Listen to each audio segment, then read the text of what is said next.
to another episode of Paranormal, the New Normal. I am your host, as always, Jeremy, trying to bring a little normalcy to this world, which these days doesn't happen.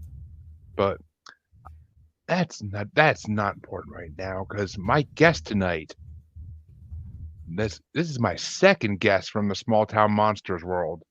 We've already had Mark Matsky on a couple months ago, and now I am proud to have on Aleksandar Petakov.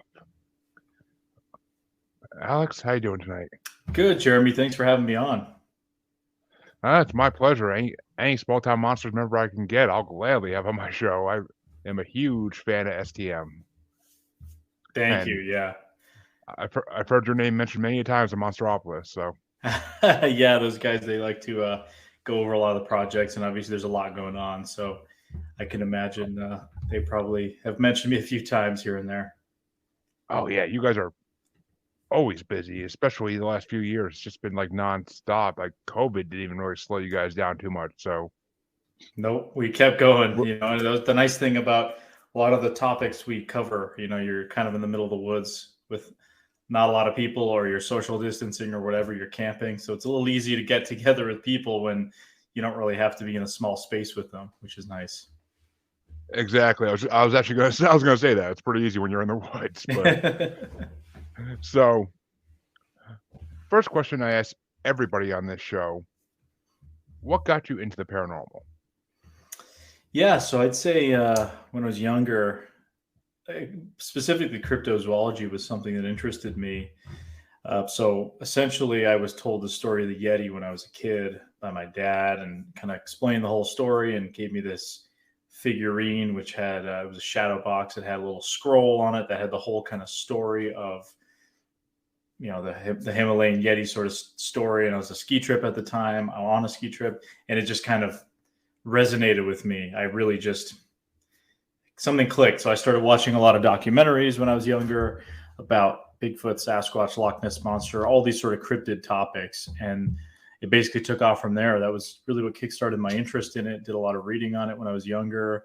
Then when I was kind of in high school and armchair researcher, there was a lot of the blogs that were kind of becoming a regular thing. So things like Lauren Coleman's Crypto Mundo, and a lot of other people that were posting on there, Craig Woolheater and others. That was kind of the best way to find out about what was going on. I remember certain hoaxes or certain incidents that would take place. That was kind of the best place to find out. This was pre-Facebook, pre-YouTube, all the other social media we kind of use nowadays. This was sort of rudimentary. So that really got me into it. And later on, just decided to look for myself and started doing films about some of these creatures, and actually getting out into the field and looking for mysteries that are still out there in the world.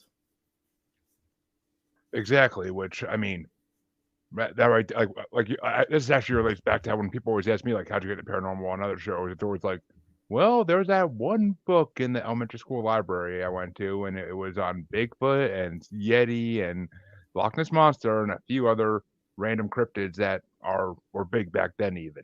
Right. But yet I didn't hear Dogman until like 10 years ago, maybe.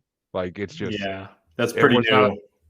It is, which is surprising because there's been sightings for hundreds of years. Like well, even longer than that, really. But hundreds of years they've been documented at least. But Yeah, I mean, there's so stories of werewolves and throughout European folklore and other cultures as well. Dog-like creatures. Now, I think a lot of the modern dogman phenomena, at least personally, I think comes from a lot of the internet culture. You have sort of that creepypasta sort of esque internet culture that's really stirred up a lot of interest in some of these topics. I mean, we know that media and social media especially can influence certain topics, and I think the dogman topic definitely has become more prominent, partially because of that interest. And maybe that's brought more sightings to people's awareness as before. And I hear this even with the Bigfoot topic, and a lot of people that have had sightings previously, maybe 20, 30 years ago, previous to the internet, if they lived in an area of the country where Bigfoot wasn't really known for or wasn't familiar, such as the Northeast here where I am, or parts of the Midwest, areas outside the Pacific Northwest, let's say, they thought, well, what did I see? Was it a monster? What was going on there? And so it was when the internet came around that I think a lot of people were like, hey, there's actually people who go out and look for these things. I'm not the only one who's seen something weird. I've noticed that with a lot of witnesses and folks I've talked to, that they'll sit on a story for decades because of ridicule, and you're dealing with family or friends ridiculing them, becoming the Bigfoot guy at work because they claim they had a sighting. So sometimes they won't even say anything until years later when they realize there's other people on Facebook or elsewhere that have claim the same kinds of experiences. So I find that interesting. Maybe that's the case with the dogman. I do think there's a certain element of that. There's a lot of BS online, so to say. So I think that it certainly influences, but that's in the Bigfoot topic as well. It's not immune to it, of course, but it's interesting how there's a lot of influences for that sort of thing. But yeah, it does seem to be growing in popularity, all cryptid topics, really. Oh, they are. I mean, I belong to like at least 25 different paranormal groups on Facebook and whatnot. And there's this one it's called Bigfoot Believers, and it's like people start like posting hate speech in there about people who believe in Bigfoot, and it's like, did you literally join a group called Bigfoot Believers just to be a troll? Like, literally, is that the reason you joined this group, is to be a troll? And it was a whole thing for a while because the admin wouldn't do anything about it, but eventually they started like kicking those people out. But there's some crazy stuff online. I see a lot of these groups, and I don't really engage in a lot of them anymore because I get sick of it, because people post the same hoaxes that have been debunked years ago and repost that sort of stuff. And I get it. There's a lot of people new to the topic that will come in and they'll say, oh my God, have you seen this Todd Standing photo? Those of us that have been in it for a while, this is like 10 years of agony dealing with some of this kind of stuff. And it's so you can become jaded pretty quick. But I think the best course is just find a group that works for you. Being in so many, like with yourself, I've been in a lot of different groups, and there's different groups. There's groups that for more lake monster, aquatic cryptid related stuff, lake monstrosities. There's Scott Martis, who was a great lake monster researcher prior to his passing last year, had a great group, Zombie Plesiosaur. There was all sort of random discussion about lake and aquatic cryptids around the world, mostly plesiosaur-like things. So Nessie, Champ. Yeah. There's groups for, certainly there's dogman groups. I'm not really huge on that topic, so I don't know a lot about the groups, but obviously there's a million Bigfoot groups. There's the Lake Champlain groups. There's all sorts of different cryptid groups within that. And then you got the general cryptozoology groups. So there's definitely a lot out there. Well, I mean, it's okay you're not big in dogman, because I'll save that for my guest tomorrow night, who is actually from the North American Dogman Project. Yeah. So I'm sure tomorrow night will be a discussion filled with dogman. Probably, yeah. There's plenty of other topics we can cover. Yeah, I mean, I know some of the crew, STM crew currently right now is down in Texas filming a Texas Dogman Triangle documentary. So there is some stuff American Werewolves. I just personally look more into the Bigfoot stuff. That's sort of what I do with STM as well. I haven't had a whole lot of interest in the dogman topic. I haven't had a lot of exposure to it. I maybe know a couple people who have claimed to have had an experience.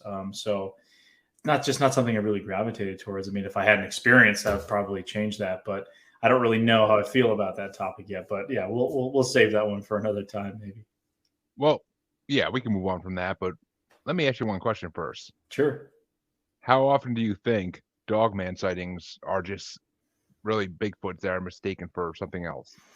Yeah, that's a really good question. I was talking to somebody about this fairly recently, that it seems like I've heard this kind of theory postulated that all dogman sightings are just people misidentifying either a bear or a Sasquatch. So they're seeing a dogman, but they're saying they saw a dogman, but it's actually a Sasquatch. I find that a little weird. I mean, I can't imagine based on hundreds of other eyewitness encounters with Sasquatch, the physiognomy and everything seems to be more either ape or primitive human-like, accentuated features. So like Neanderthals and other near human sort of primates, and then obviously more on the ape side. So I haven't heard a whole lot of reports where there's pronounced snouts. There's one report of a guy I know here from New Hampshire, where I'm from, he said that he saw a Sasquatch scratching its back up against a tree. And he described it as almost having a snout-like face. And I thought, okay, well, maybe was it a bear? And he was adamant, and then saying, no, well, it had a charcoal black skin and absolutely red fur, and it was standing on two legs and doing its thing and walked away on two legs. I thought that was really interesting. And I said, well, I mean, was it what dogman type thing? And he said, no, it was a Sasquatch. That's one of the only reports really I know that's sort of in that gray zone. I don't know. I mean, I'm sure there is a percentage of probably reports that maybe a small percentage of people that see a Sasquatch and think it's a dogman. I mean, maybe if you don't get a good look at it, I would be more willing to believe that there's maybe somebody seeing a bear and thinking it's a dogman, but that would have to be from such a distance or distortion, or somebody that's literally from the middle of a city that's maybe never seen a bear. And would they have dogman on their mind? You know, they probably would think bear first. So that's a good question. I don't really know the answer to that, but I can imagine there's a certain degree, but I don't think the dogman stuff, what's so interesting about it is it seems like it has more of a metaphysical kind of characteristic, at least than even the Sasquatch topic, which, you know, some people obviously will say, well, Sasquatch is also paranormal or whatever. Maybe that's the case. I don't know. I lean more towards the flesh and blood hypothesis, especially a lot of the science kind of that's currently out there lends credence to the possibility of some sort of a primate. I mean, a lot of the behaviors reported with Sasquatch and that have been observed by eyewitnesses and researchers speak more towards that ape side. So dogman, obviously, I'd have a hard time believing that there's an upright canine undiscovered creature that walks on two legs. That just seems kind of preposterous. It seems to be more steeped in a lot of kind of occultism and more weird, freaky stuff. I mean, I even heard Seth telling me about when they did the Beast of Bray Road, you know, there's allegations that the townspeople and even police officers were involved in some kind of occult rituals and weird sort of spooky, you know, kind of X-Files type ritual stuff. So maybe, you know, that's what dogman is a result of. I really don't know. I think, unfortunately, there's a lot of BS with that topic online, but there's certainly people who have had credible experiences. So I can't deny that. But I don't think all dogman sightings are just misidentified Bigfoots. That I think that would be a stretch for sure. Yeah, which it's actually funny because I saw on Facebook today, someone posted in one of the groups I'm in, like, what if there is actually like a baboon version of a Sasquatch that we don't know about?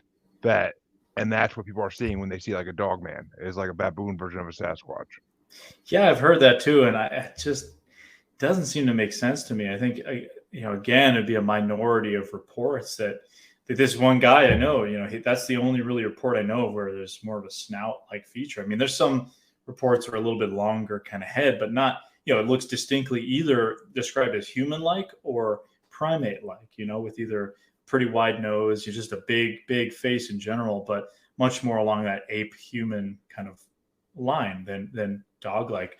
Baboons obviously have an ape-like face, but with that little bit of a pronounced kind of snout. So yeah. I find it would be, maybe it's some kind of genetic anomaly. I don't really know, but from the majority of reports, it seems to be much more in line with, you know, a variety of different types of faces and genetic kind of features that these things seem to have, at least, again, based on just eyewitness sightings, which is only anecdotal evidence. And, you know, but I've heard the gamut of people describing it from being very ape-like to very human-like. So more kind of along that spectrum. I mean, I had one guest on here, Christopher Susi, and he was in the Army for a lot of his experiences. He actually saw the devil 3 times. It's a very interesting episode. But when he was in the Army, one of his troop mates, they were in Egypt and they passed a statue of Anubis, and his mate said to him, he's like he started freaking out. He was like, "What's that?" And they're like, "That's an ancient Egyptian god called Anubis." And he's like, "I've seen that same exact thing in my backyard twice when I was a kid in New Orleans." Oh yeah, land of the Rougarou. Exactly. It's another one of those stories. I've heard that description actually from somebody who's a retired park ranger in California, claiming on a night hike to have ran into something that looked like Anubis. It's not the first time I've heard that description, and I've heard it from others as well. Can't remember the sources, just, you know, people talking online about certain things. But that is absolutely the only one that I know of. You know, this person is a former park ranger who's involved in Bigfoot research, but claimed to have this really weird experience with an Anubis-looking creature while hiking. It was kind of a bit of a freaky encounter. I don't recall the details exactly, but that's interesting. You mentioned that Anubis kind of description. Yeah, which, I mean, that threw me for a spin too when I first heard it. I'm like, well, now that I think about it, Makes sense actually, because freaky dog-like, human-like thing. I mean, I just I picture mean, the Anubis from The Mummy Returns when they're battling the army of Anubis kind of characters. That's what I picture. yeah, I mean they just did it too in Moon Knight. They just did Anubis again in Moon Knight, but and I see, which makes me think like if Dogman, what if Dogman had been around since the beginning of time, just like Sasquatch, and what if they just either they evolved on Earth and they just hid very well, better than Sasquatch did, or possibly what if they're extraterrestrial in origin, and that's why you don't see them as often as you see Bigfoot. Yeah, I don't know. I mean, again, I go back to what I said earlier. I would have a really hard time believing there's an undiscovered biological flesh and blood upright canine creature. I mean, there's no precedent for it in the natural kingdom, really. Whereas, obviously, as I was saying with Sasquatch, there is a biological precedent for upright hairy hominids. I mean, we are one of those as well, even though we're not maybe as hairy as what Sasquatch has reported. Some of us more than others. But I was just gonna say that, but I mean, if you ask my wife, she'll tell you I'm as hairy as as a Sasquatch. But all right. Well, the second question I ask everybody in the show is: have you had any experiences yourself of any kind in the paranormal supernatural world? yeah, I mean, I've had some experiences that are weird. I can't be certain of what they are exactly. I've never seen a Sasquatch, but we've had some weird experiences, especially being on the trail. Some of the places we go to are pretty remote and known for alleged Bigfoot activity. Now, we try really hard to work down to the Bigfoot sort of a hypothesis. So, the idea is, let's say you have an experience, unless you see a Sasquatch, obviously, then you're probably still going to be questioning yourself, especially as a researcher. I'm not going to be able to trust myself to not be projecting this or whatever. I'm going to try and get somebody to help me kind of analyze that and figure out what I actually saw. But what I mean by that is working down to Sasquatches. That's the last sort of thing that I expect to encounter, because you're out in the woods most of the time. Either nothing happens, or most of what you encounter are known animals doing weird things. I mean, animals can do a lot of strange things. They can make a lot of weird noises. You ever heard a screech owl at night in the woods? It is terrifying. And even barred owls can make that sort of whooping sound. So I think, or like a woo. They don't really have the p at the end, but it goes to say that I think you should, if you have a strange experience that you're not certain of, you should work your way down to Sasquatch. You eliminate the other candidates first, and if you're able to, then that's great, because you can have some closure. But we've had some few experiences that are kind of weird. Rocks being thrown, things, the wood knocks, of course, which are kind of typically associated with Sasquatch for whatever reason. There's people. It's just really weird. It's kind of intangible. It's hard to explain. But you're out in the woods and you have something kind of walking around your camp, and you're hearing these loud knocks and power knocks. I've heard that quite a few times in areas that are possible for Sasquatch to either be traversing through or residing in. Some weirder than others. I've heard whoop-like sounds that upon spectrogram analysis will fall at a very kind of low decibel level, which is lower than something like an owl, smaller, getting to the lower ranges of human ability even. So I've never really seen a Sasquatch. I've just had a lot of those weird experiences with either wood knocking, or you're hearing something moving around in the brush. We've experienced, like I said, rock throws right after hearing wood knocks, and hearing rocks being thrown, hitting other rocks and smashing into the water. Just weird stuff like that. 8 different objects thrown kind of at our tent while we observed it happening, and seeing these things coming towards us at a place in Vermont. So there's a few. Again, they're just in a sort of a experience. I can't say 100%, but they're weird, because it's either, I don't know how else to explain it, or there's people messing with us in areas where there really shouldn't be anybody else. And, we've run into a fair share of weird people out there in the woods, and the last thing I'd imagine them to do is act like Bigfoot-like. Especially people are armed. It's not a good thing to mess with people out in the middle of nowhere. So yeah, they go into a basket of handful of potential weird experiences. I can go into any sort of specifics if you'd like, but that's on the Bigfoot side of things. We've experienced quite a few strange things in some of these awesome locations that we've been able to go to. Yeah, which I mean, I live actually, you said you're from New Hampshire. If you don't mind me asking, What part, like, of New Hampshire, or what, like, area of New Hampshire? If you don't mind. Southern New Hampshire. Because I'm in Gardner, Massachusetts. Oh, okay. Yeah. I don't disclose exactly where, but I it's don't kind of blame you. so I'll tell you. I could tell you after. Yeah, But yeah. I've grown up kind of in the area, and I'm in New Hampshire area. And I'm always up north though, usually in the White Mountains. That's kind of my stomping Yeah. grounds. I've hiked a lot up there. Coos County is great. I've been into central Massachusetts as well. I've been out to western Massachusetts. Yeah, there's a lot of good spots for sure. Oh, I mean, yeah, because I live like not a half hour, like 15 minutes away from Leominster State Forest, Oh yeah, which is supposedly a big Sasquatch area. I've been From out what there I've as heard. well. There's some cool cliffs. Yeah, there used to be a UFO conference in Leominster I used to go to from like 2016 on to I think 2019 was the last one before COVID, and then they kind of have stopped doing it. But there's obviously a lot of Bigfoot sort of lore in that area, the Monster Land sort of moniker that the part of the forest there has. There's just central Massachusetts conjoins basically to southern New Hampshire. It's all just woods, a lot of Yeah, smaller rural communities. I've had reports from basically both sides of the border, and I've looked into cases. I've had areas that I've been interested in had weird things happen that are virtually on the border with Massachusetts because you go over the border and there's nothing but just the same type of woods. So there's no it is. Yeah, difference between the terrain really.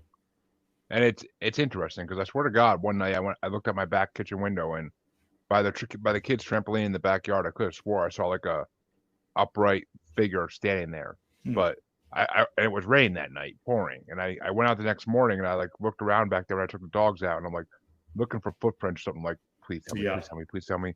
If it is, I'm getting fucking camera. If it is, I'm getting goddamn cameras put in my backyard. but, Right. but I couldn't find any proof of it, so I was like, all right, I ain't wasting my money. But it could have been my mind playing tricks on me because I'm always looking for something. But Yeah. Gardner's actually a big UFO town. Yeah, I'm not too familiar with Gardner itself. I mean, like I said, I just know Leominster mostly from the UFO conference. But yeah, I know Massachusetts has a lot of UFO reports as well. Obviously, New Hampshire is known for some UFO activity and Betty Barney Hill abduction, the Exeter UFO incident. I'm not huge in the UFO topic, but I have had some weird experiences with UFOs that it's kind of drawn me more into that direction, even though that's something I've not really looked at as much in the past. So I don't know. It's interesting. You look for one thing and another thing ends up happening. It's kind of weird. Well, it's weird because I mean, there's the whole theory. Well, not the whole theory, even the whole instances where people see a Sasquatch and then shortly after they see a UFO like very nearby. Yeah, Which I've heard some of those stories as well, and it seems to happen in certain areas over others. But I don't know. I mean, a lot of people nowadays like the theory that everything, all paranormal, cryptid things are sort of connected. Whether or not that's true or not, I think is yet to be seen. Maybe it is, maybe it's not. I don't know. I just know from my Bigfoot research. I think in the past, a lot of folks that have researched Bigfoot or UFOs or some of these topics, they'll actually disregard the other topics. So I've heard this in the past from Bigfooters who, if there were any weirder elements reported in that report, they would sort of cast it to the side or not or negate that detail, which I think is wrong. And I would actually hear from the past as well, MUFON investigators, UFO investigators, we're talking like 70s and 80s, before there was any Bigfoot sort of stuff going on. I mean, Stan Gordon, some of those guys in Pennsylvania, they were all MUFON people. And I've heard of other places as well here in New Hampshire too. MUFON investigators that were the primary investigators to take Bigfoot cases. And, even downplaying some of the Bigfoot stuff, saying, oh, there's no really chance it could be real because it's a weird thing that happens and it gets sent to somebody who investigates another weird topic. But, somebody who's very into the UFO topic might not at all be versed in Bigfoot. So something they may write off wholeheartedly as being a hoax or being just someone's imagination may actually be a good piece of information from an eyewitness, but because they're not versed in that, I find that interesting. So for my personal research, I don't try to negate or downplay anybody's weirder kind of experiences that they have. But what I have noticed is a majority of reports of Bigfoot that I've looked into, for example, there are no weirder elements.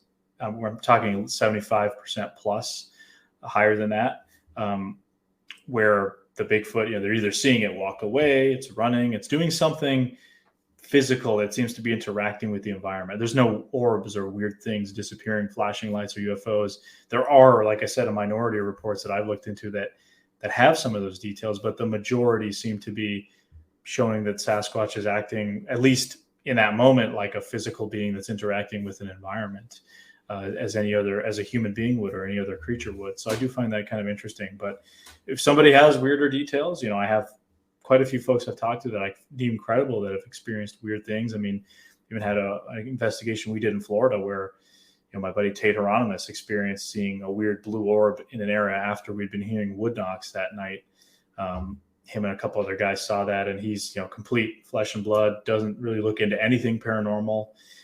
So it's interesting. I don't know exactly what to make of it. I think it's entirely possible there's multiple things going on at once. I mean, you may have more than one phenomena going on when you're out in the woods. It doesn't have to be limited to one. I mean, are they connected? Maybe they are in some instances. I really don't know. I don't know how to quantify that or figure that out. But, it's possible you go looking for Bigfoot and you run into something else instead. I mean, I've had instances where, in an area in Pennsylvania where I saw, kind of crazy looking UFO and by true definition of the word, unidentified flying object. I know a lot of people are gravitating more towards the word UAP now and some of the other terms, but, we were out there. It was an area with high strangeness. And I was with some UFO people, some folks that are more into ghosts, and they were all kind of doing their own thing. And I didn't really care about that stuff. I almost at the time kind of rolled my eyes at it, to be honest. And I was sort of focused more on the Bigfoot stuff. But that evening, we were out doing an investigation. We all saw, all 5 or 6 of us saw this really weird looking craft, like an illuminated cloud kind of floating through the air in slow motion, meandering like a leaf kind of in slow motion. If it was just sort of propelling itself, we watched that, beautiful starry night, no clouds or anything.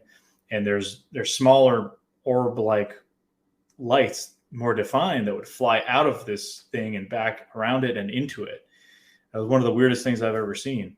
We managed to get some of it on night vision camera, and you see these 2 objects going parallel that eventually become one, and then kind of goes behind the horizon line. So that's something, again, I was looking more for Bigfoot, and we ended up having that weird experience, which was the weirdest thing I've ever seen. It's very, very kind of interesting. Was it secret government technology we don't know about? Maybe. Was it extraterrestrials? Maybe. I really don't know. It's just, I know it was a weird thing we saw in the sky. And, it kind of brought me a little bit more into the UFO topic, a little more interested in it, perhaps. Yeah, which, see, I had this theory, and I don't know if I heard it somewhere or if I just made it up in my own head. I honestly can't remember. I've been saying it for so long now. But I have this theory that Earth is a prison planet for extraterrestrials. Like some intergalactic UN or whatever you want to call it, a dupe, or, pick anything from any show. Basically the same thing. And I think they put species on Earth who are hazardous to other alien species. So, and I think that's why we see flying saucers so often, is I think they're basically the prison guards, and the cryptids, and possibly even humans, are the prisoners. Which, I don't know. I've had people laugh at that theory. I've had people tell me, like, that makes sense, and like it goes both ways. But it sounds like a good sci-fi movie either way, true or not, right? It sounds like a pretty interesting plot. Actually, I know I just released an episode today with a filmmaker. I might actually have to hit him up about that. That's not a bad idea. I never thought of it as a movie, but yeah. But it's interesting. The whole you see the way the UFO topic is treated now, especially in the mainstream. It's become more mainstream. You've got the government talking about it, and obviously, what their motives are with it remains largely to be seen. A lot of folks will say, well, it's just, they're kind of acknowledging that these things are out there because they want more funding and to be able to, ramp up kind of stuff like Space Force or whatever. Other people talk about, well, they don't think extraterrestrials are from space at all, that they're actually from all other dimensions. Yeah. It's so hard to quantify or really get to the bottom of anything like that. Will we ever know some of that stuff? Who knows? That's why I'm personally more interested in cryptids and other, because there are species out there that are still undiscovered in the turn, plenty of creatures, and whether or not something like Sasquatch is, just a regular flesh and blood sort of relic hominid or something else, I think is yet to be seen. The jury's still very much out there. As I mentioned earlier, there's definitely a precedent for, something like a hominid. I mean, I spent a lot of time in some very remote areas, and we've been to some of the most remote corners of North America, even the lower 48, excluding Alaska, which is onto a class of its own in Canada. But some of the areas we've been into, I mean, are so remote, it's really not hard to imagine something, especially in smaller numbers, being able to easily stay hidden, with how humans nowadays are so unaware of their surroundings in the woods. And basically, we stumble through the woods on trails, yet how far do most people really ever venture off of the trail, even in a hiking state park or a national park or anything like that? So, there's still so much space out there. I have no problem personally with something still being able to evade us. It's easy. Some people do that. I mean, you've got these fugitives and people that they get out in the right areas and they know what they're doing. They can stay hidden for years and not be detected. It's usually because of their own error that they get detected. Like there was a hermit up in Maine who managed to live out basically in the woods for almost 30 plus years and was really only caught because he was going into a small area to, some houses to steal food every once in a while. He was caught on a security camera. So there's a lot of space out there. I think people underestimate how much is out there. A lot of people now live in suburban or urban areas, and the rural areas are really just becoming more and more desolate in some spots. So there's so much space out there. Yeah, there really is. I mean, I drive twice a week right now, like into like from where I live in Massachusetts on like the southwest side of New Hampshire border, all the way to like the east of New Hampshire, like twice a week. So I drive through back roads in a lot of small rural areas, and it's like, and all I ever think, I mean, I'm constantly looking in the woods as I'm driving too, because I'm like, you never know. I could see something running through the woods, and I mean, and Bigfoot is big in New Hampshire. I know that. I know that for a fact. Yeah, there's a good amount of sightings up here. I actually had a paranormal investigator from New Hampshire, Justin Elbridge, aka Casket. He has a company called Closed Casket Paranormal. Not too familiar. I don't know a lot of people that are more into the paranormal ghost side of things. I know there's a few other Bigfoot people up here, but there's not really a whole lot in New Hampshire, even though there are a number of sightings. I mean, there's BFRO reports, of course, and Crypto Crew and some other groups that have looked into sightings in this area. I've been able to get about a little over 50 reports personally. Whether or not I've been doing, library talks, I'll give talks on Bigfoot in New Hampshire, and I'll always get a few stories after that. I've had people email me and send me messages on YouTube and comments that I'm able to follow up on afterwards about their encounters they've had in New Hampshire, as I've focused quite a bit on some of New Hampshire with some of my research. And certainly, with Bigfoot Beyond the Trail for Small Town Monsters, we've done 2 kind of investigations and episodes in New Hampshire. That both were kind of personal cases that I've looked into. But, with that series, we go all over the country. I mean, California, Alaska, Florida, everywhere in between. But there's definitely a place in my heart for the New Hampshire stuff, because I think it's one of the most underrated places for Sasquatch sightings. I mean, it's the second most forested state in the country after Maine, which is our neighbor.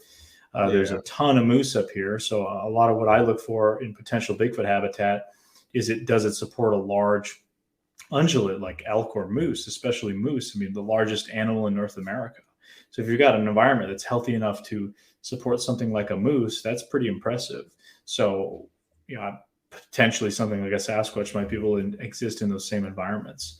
So New Hampshire is definitely underrated. There's a lot of stories. I mean, for the 5th or 6th smallest state in the country, there's 200 plus reports, some of which aren't public on the BFRO, and dozens of others from other sources. And I've had a number of these sightings that I consider credible in my database for the folks that have reported their stuff to me. So there seems to be a lot. I think one of the things that allows that is much of New Hampshire is rural, and you have groups of people living in it. So western, central, eastern New Hampshire, basically anything under the White Mountains, you've got decent amount of people. I mean, very small population, I should say, 1.5 million essentially.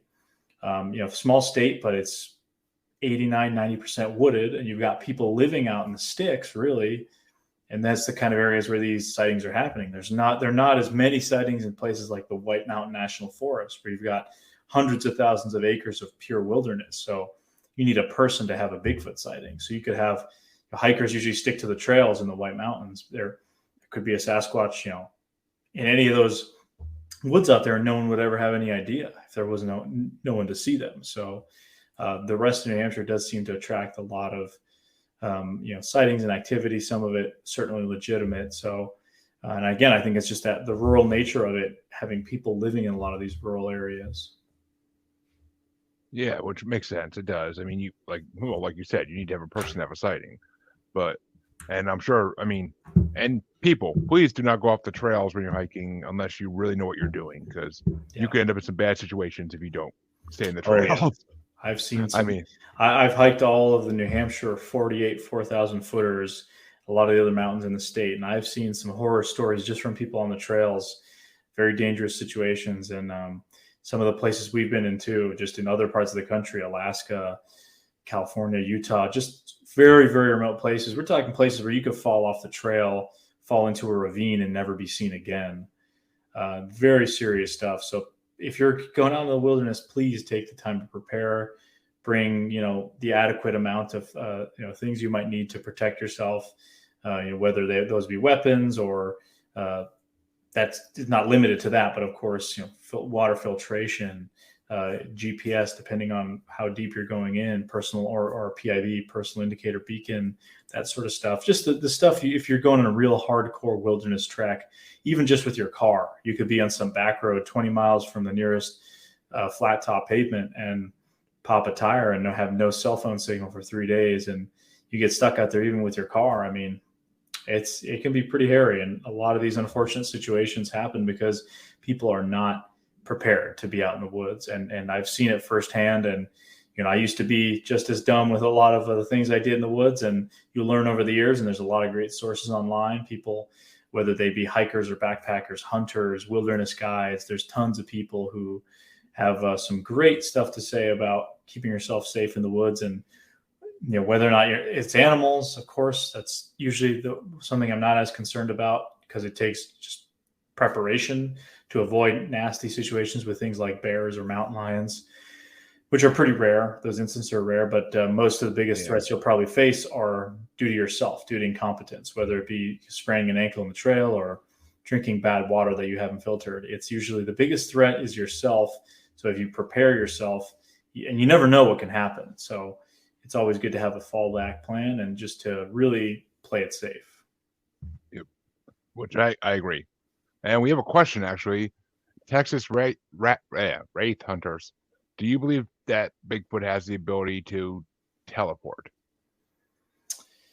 I personally don't. I know that a lot of people like to talk about that, or cloaking and some of these other kind of terms that I think have become popular due to some of the online sort of more paranormal portrayals. I mean, maybe they do. I don't know. But again, I draw back on mostly my experience with this topic, which is largely anecdotal in terms of talking to eyewitnesses. And a majority of them report, this thing just walks away, or it hides behind a tree, or crouches down, gets out of their field of view without disappearing, or I guess teleporting is a different concept entirely. Teleporting is being able to go from point A to point B, in an instant, or magically, or whatever, through some kind of portal or something, right?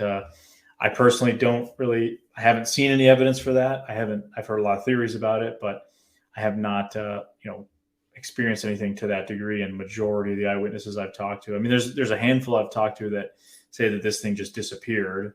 I've heard that a few times, but again, that's in that section of minority of reports in terms of people that have actually claimed to have observed Bigfoot. So, sorry to disappoint, but I don't believe so, at least in the moment. I mean, I could be proven wrong, of course, but I don't know how we'd go about proving something a teleport or not, and what laws of physics, or what would be going on with that. They could be opening a whole new can of worms. Yeah, when it comes to Bigfoots being able to teleport or all of a sudden cloak themselves, which would make, I mean, honestly, if they could cloak themselves, it would make a lot more sense in the world.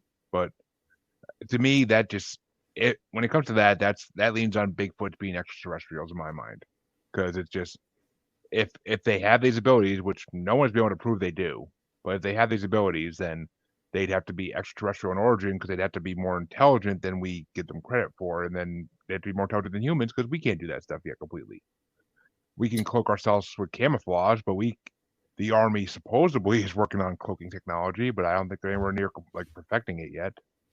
So, Yeah, I and think it's a big teleportation, unknown. It's a really big unknown, and to attribute it to Bigfoot, I think is a bit of a stretch, just because I just don't think we have the data set to be able to really kind of work out. Like for example, I mean, and again, reiterate my point, we're working with anecdotal data, which can be faulty. Not every eyewitness sighting is credible.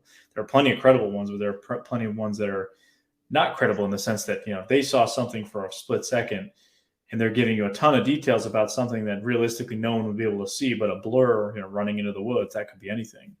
So you're dealing with that. But if, for example, the reports of rock throwing or people actually physically seeing a Sasquatch throw a rock, at this point we have a lot of those, and at least anecdotally. So one could speculate, well, maybe Sasquatches throw rocks based off of anecdotal reports, which again, could be faulty, but that's a reasonable assumption. It's if you see, if you've observed an animal doing a certain behavior, you can make the statement that it engages in that type of behavior. You can reasonably assume that.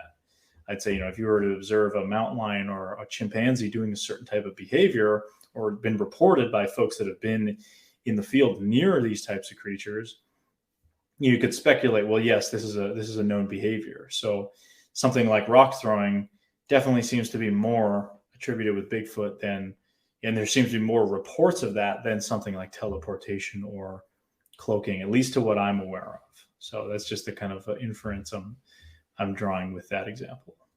yeah, I mean, the rock throwing thing goes back to even like the Ape Canyon like incident. Like, I mean, it goes back to that even, and I've heard stories too on like Monsters Among Us podcasts about truckers telling stories of they heard something like big walking around their truck at night when it was parked on the side of the road, and then the next morning and they hear something nail their truck, and the next morning they wake up and there's a huge boulder like on the side of their truck basically, and there's a dent in the side of their truck from it. So I mean, it's rock throwing I could believe because apes throw rocks. They do. So Yeah.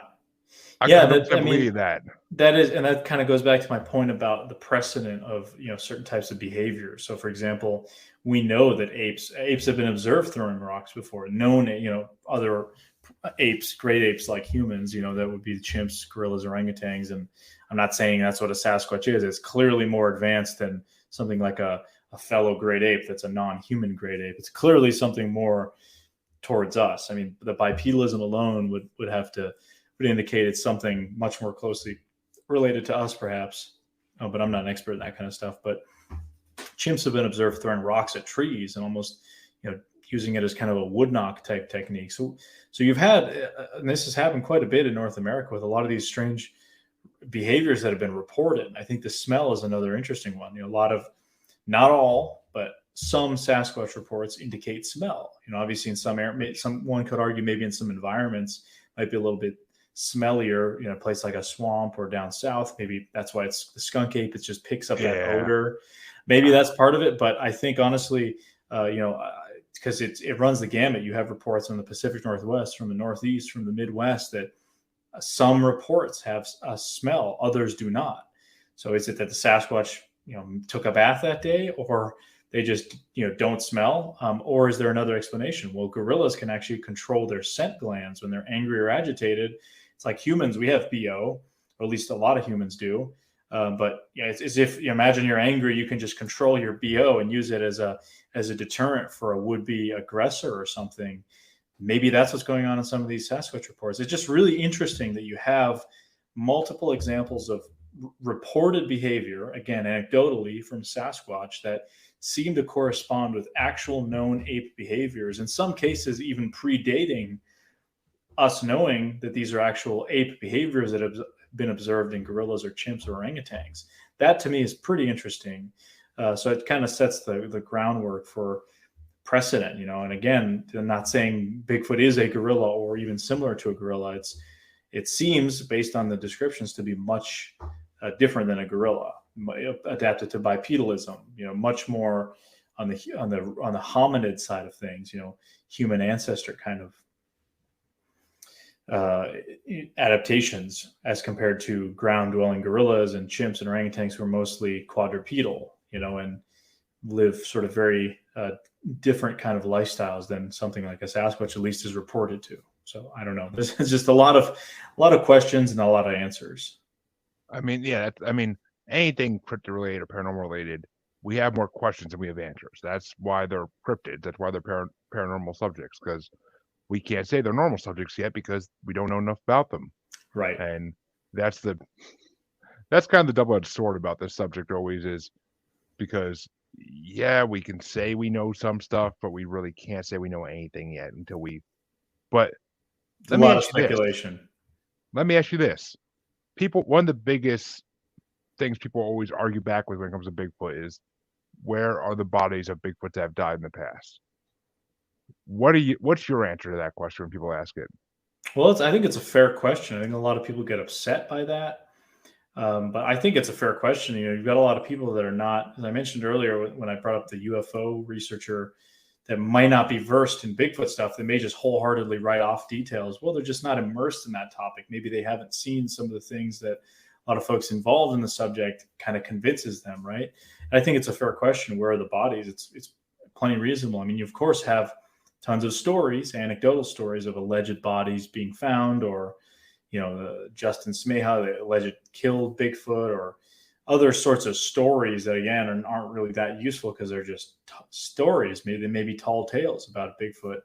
But I think the Gigantopithecus is actually a really interesting example when it comes to, where are the Bigfoot bones? So Gigantopithecus was one of the largest primates to ever exist in history. We're talking a massive creature. Dr. Grover Krantz, who's one of the only academics, but one of the first academics to really publicly put his name behind the Sasquatch topic, he was the one that sort of thought, well, maybe what's being reported in North America is the descendant of Gigantopithecus from Asia. I think a lot of folks have shifted that, and myself included. I don't really look at the Gigantopithecus theory as what Sasquatch could be personally, but I do think the Gigantopithecus example provides interesting fossil evidence. So the only fossilized evidence we have of Gigantopithecus ever existing are some teeth, a few thousand examples of teeth, and parts of the jawbone.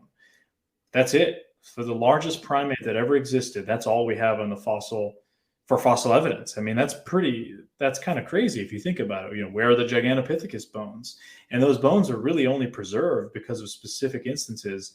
They were found in caves in parts of China and Southeast Asia, where porcupines would be chewing on the rest of the bones. And because these bodies were either brought in there or the creature died of natural causes, everything else was either chewed up or taken by the porcupine, and very specific environment that preserved those teeth and some of those fossils. And the discovery of this was made in Chinese apothecary shops prior to the Second World War. You had paleontologists in China going to these shops where they would find dragon bones that they would find in the mountains, grind them up and use them for Chinese medicine. Well, paleontologists found a lot of prehistoric species by looking in these Chinese apothecary shops, again, who they thought they were grinding up dragon bones, turning out that it was actually undiscovered species. And that's how Gigantopithecus was discovered, which I think is pretty amazing.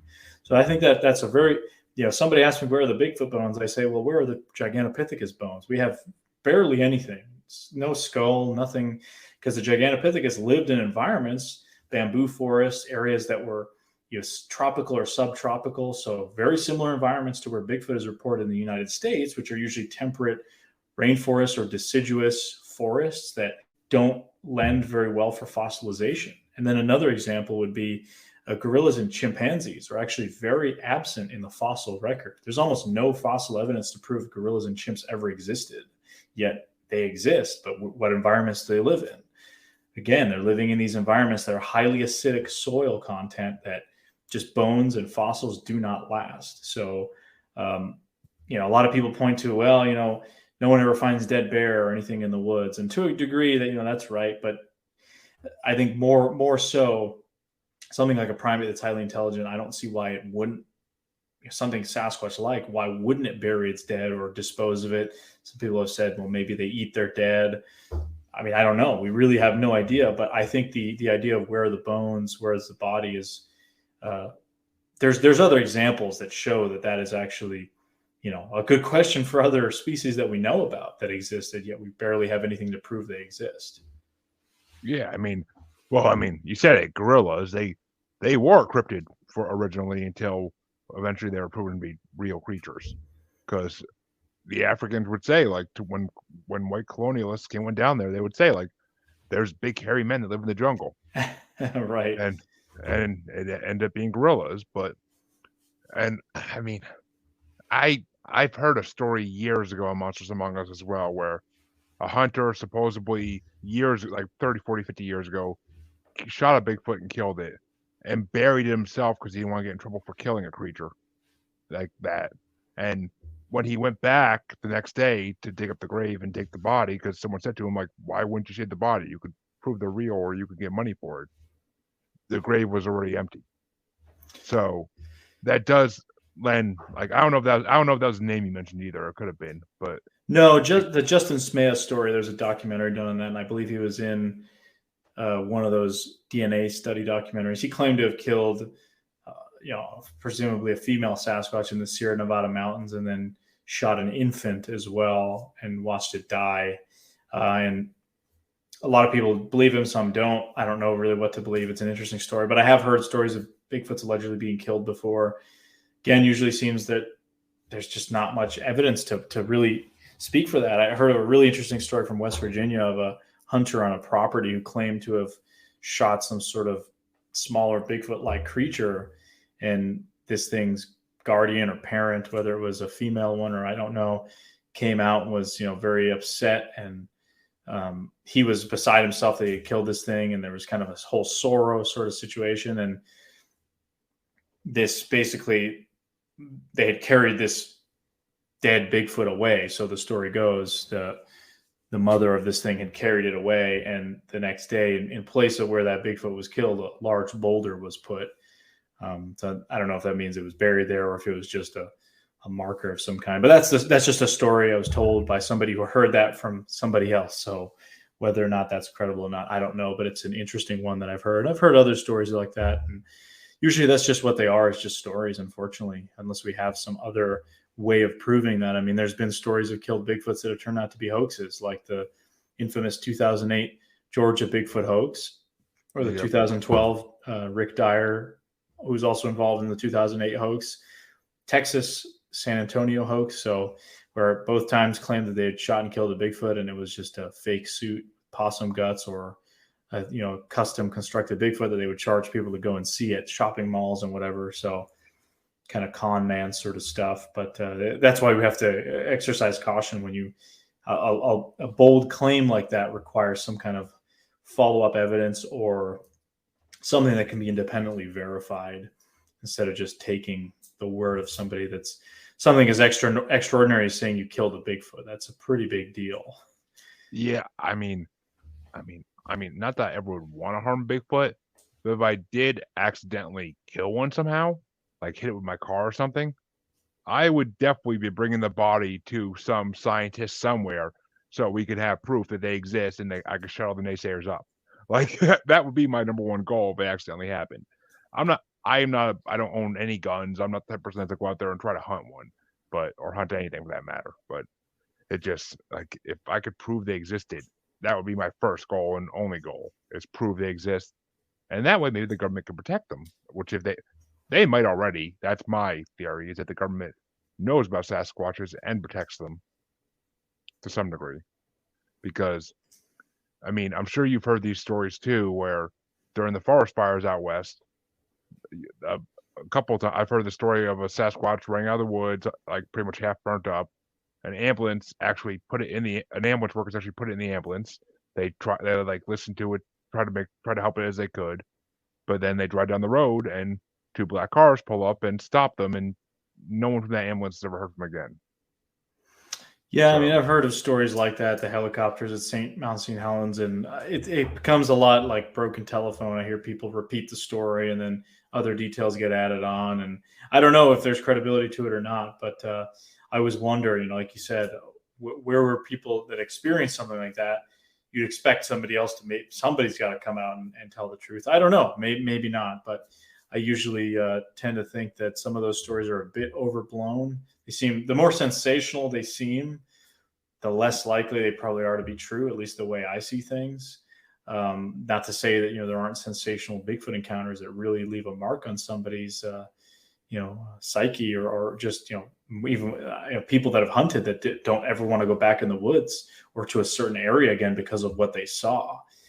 And, I mean, nothing can really prepare you for that, ooh, that's but that that's there's some interesting stuff for sure when it comes to the government cover up sort of stuff. I just wonder about, because it seems to me, the large overarching conspiracy seems kind of weird for something like Bigfoot.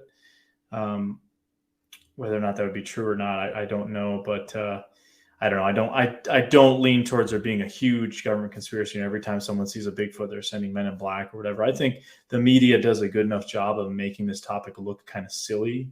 So most people don't even think about this Sasquatch topic or consider it real. Most of society still considers Sasquatch to be, one creature that's basically like the Santa Claus or Easter Bunny, in that sort of realm, which obviously those of us that are into this stuff, it's kind of a ridiculous and frankly pretty dumb sort of assumption, but that's just generally what people think about this topic. So again, basically they're not immersed. They don't hear a lot of the stories. They don't talk to the witnesses. They don't have their own experiences. They're mostly just relying on what somebody, in this case, the media, is telling them about a subject, which is, oh, people that are in Bigfoot are all, weird drunk hicks and, people out doing drugs in the woods. And that's the kind of thing. When there's scientists, there's police, there's plenty of very credible people that have had Bigfoot experiences, a lot of which don't want anything to do with the topic because they've been ridiculed, for their either research or for their experience. So it's a very interesting kind of topic, and the way it breaks down in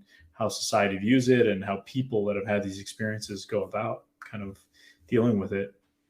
exactly. Well, you mentioned Grover Krantz, and it's funny because his I actually listened to a podcast his niece does called Wild Thing, Yeah, I've heard it.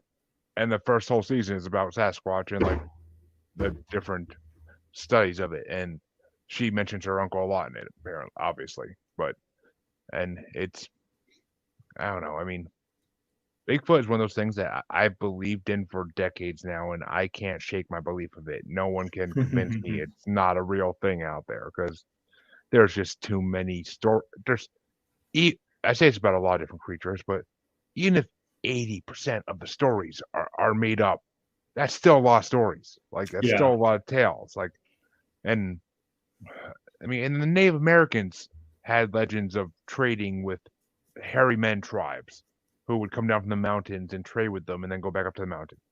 So Yeah, there's a that lot right of there, definitely interesting stuff like that. Yeah, it's one of those topics that I think there's so many jumping off points. That's what I love about it is, you're looking at something like other cryptids, whether it's the Lake Champlain monster or, something that's aquatic or more focused on one region, right? Where it just occurs in that one place. Whereas the Bigfoot, Sasquatch, mystery hominid topic, you have stories from around the world, and especially North America. You've got, wherever you go, pretty much you can find some sort of local story, whether it's the Wood Devils of New Hampshire or the Skunk Ape of Florida or the Fouke Monster of Arkansas, the Hairy Man of Kenai Peninsula of Alaska, or the Skookum of Washington, the Oma of Northern California.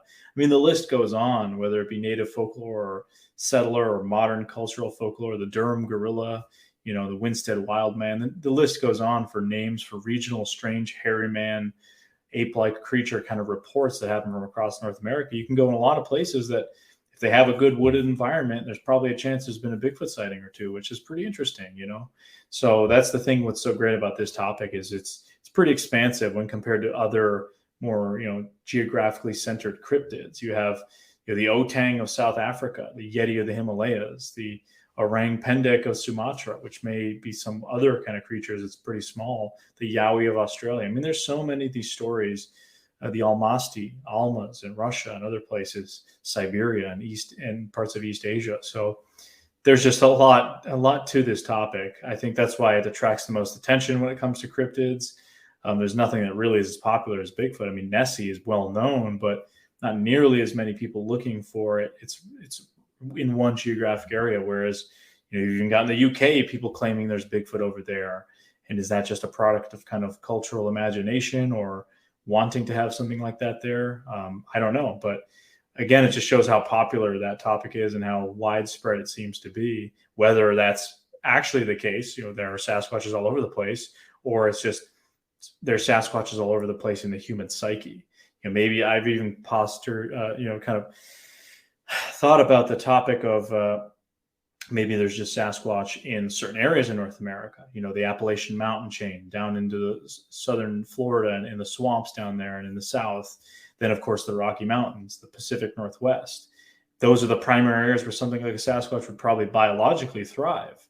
So, why is it that people are reporting it in more urban or suburban kind of areas? And they're not seeing it in downtown Brooklyn, but in areas you wouldn't really expect something like a Sasquatch to exist. Maybe that's just people wishful thinking. They want something like that to be there so bad that it ends up there. Whereas maybe it's more confined to other more biologically conducive areas. I mean, I've seen some hairy Italian men in Brooklyn that I'll tell you different. but I mean, it's there's Sasquatch. There's versions of a Sasquatch in every country on Earth. I posted in my group on Facebook like a while ago. It showed different faces of all the different versions of Bigfoot in Asia, Africa, and I've talked to European paranormal investigators, and they do say that they go and look at cases where people report seeing like a Bigfoot.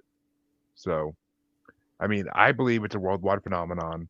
There may be different styles of Bigfoot around the world that look different because of where they evolved, but it's a worldwide phenomenon in my mind. It's not just certain parts of the United States. It's got to be worldwide because we were once one giant continent, and I'm sure these things walked across the whole thing, just like humans did eventually. So, who knows? But before we wrap up, and because I do want, two things.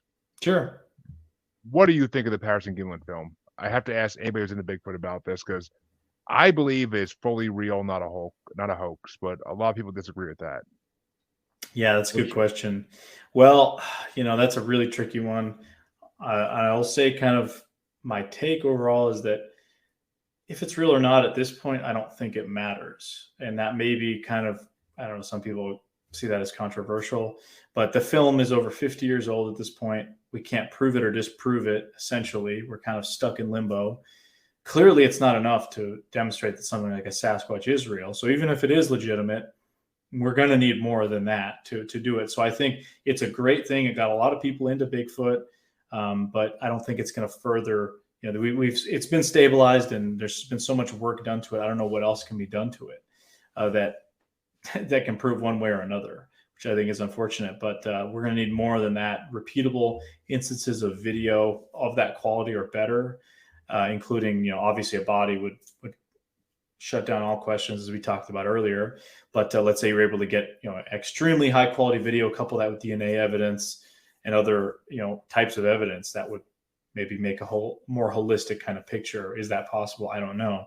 Obviously, any video or photo you get nowadays is going to be under extreme scrutiny because you can fake so much more easily than they could have in 1967 when the footage was taken. Now, I will say, that's my kind of prefacing with it, that I don't think, whether it's real or not at this point, I don't think it matters. I don't know if we're ever going to conclusively get to the bottom of it.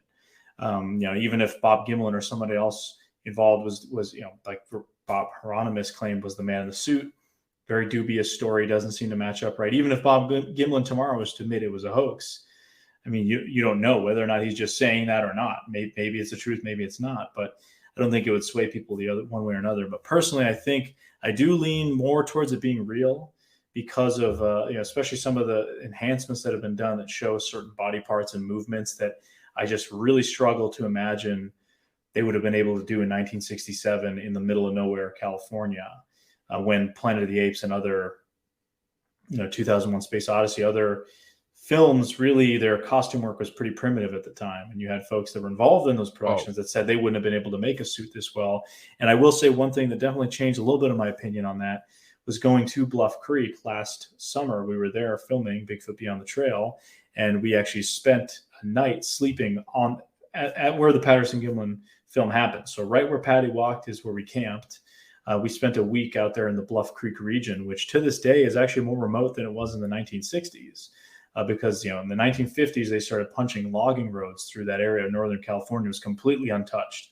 One of the last unspoiled wilderness areas anywhere aside from in Canada and Alaska in North America, where people had not really pushed into. It was extremely remote.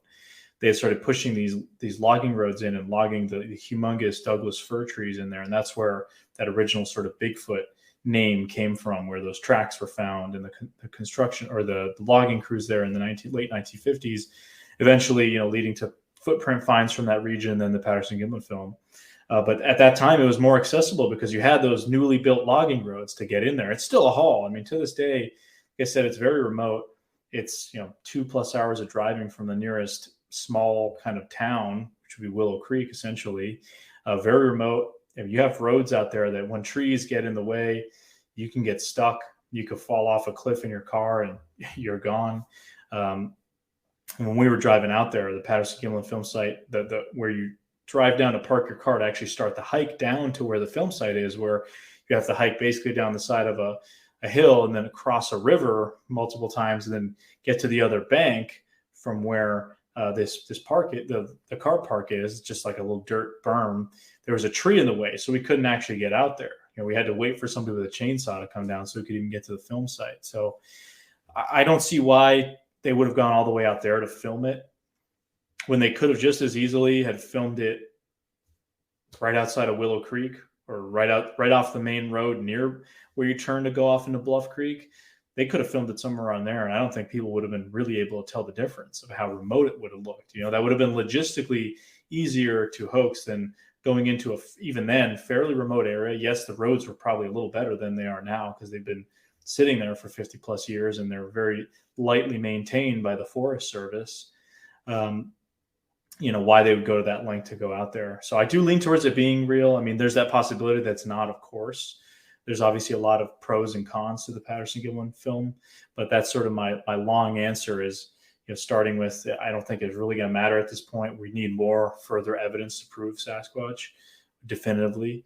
And I do lean towards it being real. I mean, just based on some of the things I've seen and how remote the film site still is. And we had some weird experiences happen out there, and it's so vast. And we're talking millions of acres of wilderness where no one lives to this day. And most of the year, the road to Bluff Creek and the Patterson-Gimlin film site is blocked off by the National Forest Service. So you can't even get into these areas. So if something were to still live out there, they would have a very easy time to avoid humans. I mean, we have a couple roads and a couple camps that are in that area, and that's it. Nothing. I mean, you fly your drone up there, you want to talk about isolation, sitting on the side of a cliff and just looking out into endless forest. That when was the last time somebody just said, I'm going to hike out into this direction?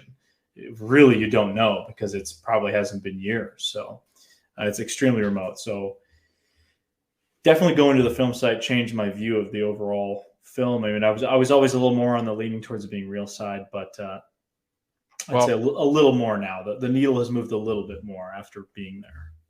I forget who it was exactly I talked to about this. It was in the last few weeks. I talked to somebody on my show about this, and who I think it was, like, he's in like Hollywood and he's in like movie making, and he said, like, I mean, they couldn't, even today, they couldn't make a suit that when someone walked in it would show the muscles in the legs like flexing like that creature does in that video when it's walking. Well, no one's been able to really recreate it to a T, which I would think we'd be able to at this point. Really recreate it, but nobody really has gotten there. I mean, look at Harry and the Hendersons in like the 80s, the crappy Bigfoot suit they made for that movie. And you think they're going to have that good a Bigfoot suit in the 50s, 60s? Like, no way. I mean, there's some great Bigfoot suits now, like on the film Exists by Eduardo Sanchez, I believe, who did Blair Witch Project. I mean, that's one of the best Bigfoot suits out there. There's some great Bigfoot suits nowadays, but again, you're talking about the 21st century, not 1967. Yeah. So I do think it's interesting. Again, it's not definitive, but a lot of people claim to be in the suit. No one's been able to demonstrate, have that exact suit. I imagine if somebody claims they were able to make that suit in the 60s, they would be able to then recreate it and make that same sort of suit, unless it was a one-hit wonder. I mean, it's almost a more interesting story how these guys, they did hoax it, managed to figure out how to create something that good that's still 50 plus years later fooling people in terms of, not being able to determine its authenticity or not. Exactly. But why don't you tell people about your podcast before we wrap it up? Yeah, so I have a show. I don't really do it that often anymore, but it's called Sasquatch Out of the Shadows. It's a YouTube channel that I do.